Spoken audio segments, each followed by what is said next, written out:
From the opinion pages of the Wall Street Journal, this is Potomac Watch. Events are moving fast in the Republican presidential race, with days to go until the voters get their first say in the Iowa caucuses. Chris Christie drops out of the presidential race. Nikki Haley and Ron DeSantis debate one another, and Donald Trump keeps attacking Nikki Haley as she rises in the polls. We'll explain what it all means on today's edition of Potomac Watch. Welcome. I'm Paul Gigot, editor of the editorial page of the Wall Street Journal, and I'm here with my colleagues Kim Strassel and Kate Batchelder Odell. Let's start it off by hearing a couple of clips from Wednesday's debate between Nikki Haley and Ron DeSantis going after one another. There's going to be a lot of Ron's lies that have happened. There are at least a couple of dozen so far that he's done. So what we're going to do is, rather than have him go and tell you all these lies, you can go to DeSantisLies.com and look at all of those. There's at least 24 lies that he's told about me, and you can see where fact checkers say exactly what's going to happen and exactly why it's wrong. So it will cover the fact that he's only mad about the donors because the donors used to be with him, but they're no longer with him now. And that's because he's upset about the fact that his campaign is exploding. You're going to see the fact that he has switched his policies multiple times, and we'll call that out tonight. We got to focus on our issues here at home, and we've got to deal with the top threat that we face, which is China. And then I wonder why you raised the debt when you were in Congress, because we're all paying for that. What I will tell you is this is the lie they're telling the American people over and over again. It is so wrong to say this. They're saying you have to choose between Ukraine or Israel and securing the border. We're somehow globalists and we have unlimited resources to do. You know, I think here's the problem. You can take the ambassador out of the United Nations, but you can't take the United Nations out of the ambassador. All right, Kate, tremendously edifying moments there for listeners. I don't know. I thought that this was a chance for the two of them to just showcase, without Vivek Ramaswamy biting their ankles, without other distractions on stage, showcase why they want to be president, why they're better than Trump. And I think they spent way too much time for the good of each of their campaigns on very small things that actually they don't really disagree with that much, such as who invited China to invest more in their state. They actually agree on China policy now for the most part, but you didn't get to hear that much. What did you think, Kate? Yeah, we could go on for a long time about the things that they were arguing about that they fundamentally agree about. Another big one was the border. They both agree that Trump didn't really deliver on his promise to build a wall, on his promise to slow down illegal immigration over the southern border. Nikki Haley referred people to the DeSantisLies.com website at least 13 times. Was that all? I thought it was more. Seems low, right?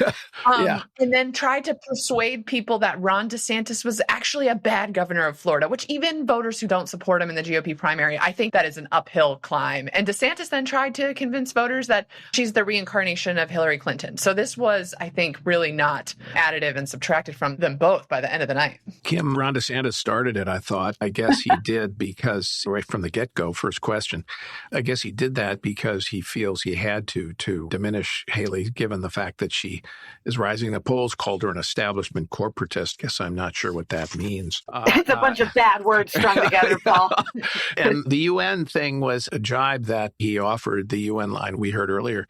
But later in the debate, he acknowledged that he thought she was a pretty good UN ambassador. Finally. What you're looking for, I think, and this is the problem, is they give the impression sometimes they're competing for second place instead of going after Donald Trump. Yeah, this is a problem, is that, as Kate rightly notes, they're not far apart from each other on many issues, especially of domestic policy.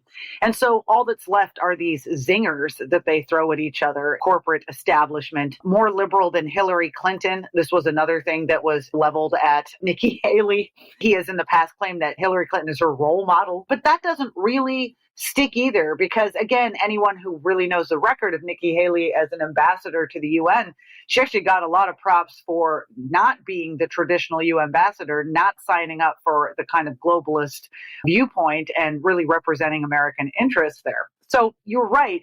all of this, meanwhile, served to make it harder for them to talk about real differences. There were a few areas, foreign policy, abortion, they did come up. We can talk about that. Right. But mostly, as you said, it was a failed opportunity as well to make a distinction between the person they both have to be, which is Donald Trump. Kate, the foreign policy distinction on Ukraine was pretty sharp and clear. That was no question. Haley, she wants to aid, send weapons to Ukraine. And DeSantis is much closer to Trump, not outright saying he wouldn't support aid, but saying the next president should try to settle this. Well, settle it how and on what terms? He doesn't elaborate on that, and saying Europe should help. Well, yeah, of course, Europe is helping. So that's a clear distinction. And I think Haley gets the better of that debate, not only on the merits, whether you can disagree about Ukraine aid, but on showing conviction and leadership, whereas DeSantis in that issue looks to be trimming. I think that's right. I think her strongest moment of the night was describing that we don't face a choice between guns and butter, between the border and Ukraine. And she clearly means what she says. And she said DeSantis copied Trump. And I think that he's vulnerable to that attack. He also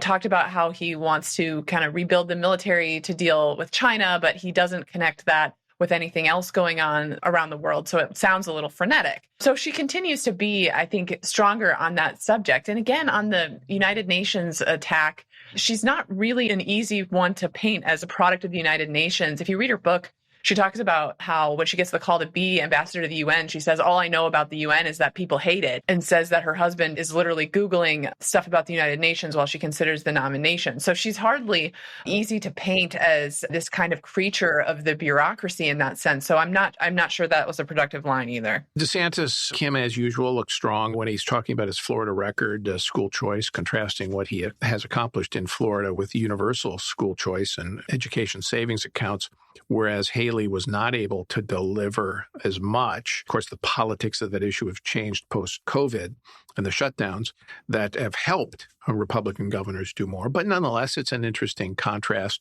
But the problem that DeSantis has had, I think, is translating that Florida record into something larger. You can't just say, I'll bring that to Washington. It's, what are you going to do for the country? He's such a policy wonk in many ways that he just lacks that larger vision. This has been a problem with his campaign from the start, and a serious criticism in that backward looking. It's good that you can talk about what you have accomplished substantively, and he has accomplished a lot in Florida. But that constant desire to look back and talk about it was a very strong contrast with Haley, who always seemed to be talking about the future and what she plans to do.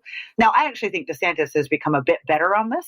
He has started on the campaign trail, and you saw it some of the debate and also the town hall he did on Fox earlier in the week, to say, I did this in Florida, and this is what it means that I'm going to do at the federal government, whether it comes to taxes, for instance, national security in terms of border issues. He's been trying to translate his knowledge that he learned on the job in Florida to make the argument that he'd be an effective manager of the country. I think he is doing it better. There's still a long way to go, though, and he could be doing it a lot better. All right. When we come back, we'll have Haley and DeSantis versus Trump, and Trump versus Haley and DeSantis.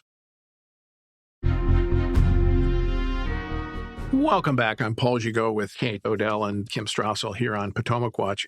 Two candidates, Nikki Haley and Ron DeSantis, who debated, also got in some licks against Donald Trump. And let's listen to those. I wish Donald Trump was up here on this stage. He's the one that I'm running against. He's the one that I wish would be here. He needs to be defending his record. What a leader does is they bring out the best in people and get them to see the way forward. That's what we need in our country. We don't need this chaos anymore. We need someone who's going to be a new generational leader that brings sanity back to America. I do agree with her on this. Donald Trump should be on this stage. If Trump is the nominee, it's going to be about January 6th, legal issues, criminal trials. The Democrats and the media would love to run with that. I'm not running for my issues. I'm running for your issues. Nikki Haley also criticized Trump's lawyer's argument in the immunity case related to January 6th. Trump is claiming immunity from prosecution, and his lawyer was asked in the oral argument in front of the D.C. Circuit this week whether or not a president could order the killing of an opposition leader, and that would be immune. And the lawyer suggested, yeah, it would be. And Haley called that ridiculous. So, Kate, I guess they're now addressing January 6th, which is, I think, as DeSantis suggested, a big liability for Trump when he gets into the general election and has to navigate all of these legal cases, which we don't know how they will turn out. Right. I mean, I thought Ron gave a more substantive answer on and has clearly thought a little bit more about qualified immunity and to what extent it protects the president and his official acts. But you did see, I think that's a very effective point that he made, that if Trump continues and is the nominee and wins, this is what it's all going to be about. January 6th, criminal trials. This is what Democrats are hoping because they think it will be easier for them to beat. So he and Haley seem to also really agree on that. And that would be another kind of example of a point that I thought was worth making, but they did not really prosecute that case consistently throughout the debate, except for saying he should be here, which of course he should. He's not dating to debate. It should insult voters. But that was the line that they really kept repeating. For Haley, I think she's clearly kind of increasingly the Trump alternative. A new poll out of Iowa has her at 22 compared to DeSantis at 13. I mean, that is really devastating for his campaign there. So I think she needed to spend a lot more time presenting herself that way and less getting into some of these things with DeSantis, because we talk so much about the South Carolina gasoline tax. We talked about, like you said, the CCP and who's the bigger CCC puppet. Chinese Communist Party. Exactly. So these kind of issues just bogged them down every time they almost started to make a good point about Trump. All right. Speaking of Donald Trump, he gave a town hall that was broadcast at the same time on Fox while the debate was on CNN. Trump spent some of that town hall attacking Haley and DeSantis. Let's listen. DeSantis wants to cut Social Security and Medicare. Nikki Haley wants to cut Social Security and Medicare. Nikki Haley wanted to raise the age from 65 to 74, 75, or 70. But only for young people in their 20s. I mean, that's going to run out of money. That's what they say. So at some point, someone has to address it, right? That's what they say when it starts. They say only for young people. It's only for young people. And then it doesn't work for young people, and they end up getting up to people that are of the age where it matters. Well, Kim, of the age of it matters, I don't think either Haley or DeSantis want to cut Social Security, but he's right that Haley has said she would raise the retirement age. She reinforced that message again in the debate. And Trump is attacking them. Too bad he wasn't at the debate where they could actually debate this instead of in split screens. You know, I was reminded of the old ad that Democrats ran against Paul Ryan, suggesting he was pushing Granny off the cliff. But now we have Donald Trump doing that to other Republicans. It has emerged as a divide in this race. It's a pity, as you said, that they couldn't debate it in person. She has said that, and good for her. But it's notable that this is the populist Trump. He's resorting to a bit of fear-mongering. We're supposed to praise politicians who are brave enough to address real and looming problems, of which the potential of running out of Social Security money is definitely one, as is problems in our Medicare and Medicaid programs. So I honor her for doing that. But he's going to go after her. And I think the more notable thing is he is now attacking both of them on all fronts, although she's getting the heavier hits on Social Security. He was out just this morning after the debate with an ad claiming that her plan would cut Social Security for 82% of people. That is not true. Going after them on taxes. Ron DeSantis for his past support for a fair tax, which is a sort of national sales tax, as it were, saying he's going to raise your taxes. Going after both of them on the border, saying they're insufficiently tough enough on immigration. This suggests to me that Donald Trump is a little worried, in particular about Nikki Haley, definitely in New Hampshire, but also increasingly a bit in Iowa. And he's largely ignored both of them up until now. That's ended. The other impression I had from Trump's town hall was that he tried to tone down some of the insanity, if you will, walking back saying, well, I'm really not about retribution. Remember earlier in the campaign, he'd said, I am your retribution. This time he said, I'm going to be so busy improving things for the country, I won't have time for retribution. I guess we'll see about that if he gets elected.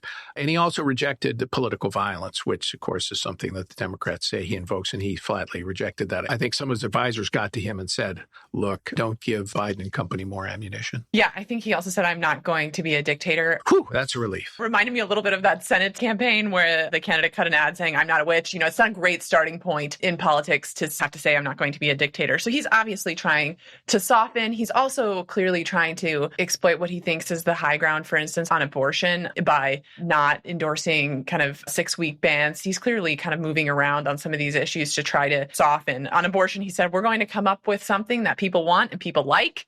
Details to follow on that. And that was another instance where I do think you see him starting to pivot a little bit as he senses some vulnerability.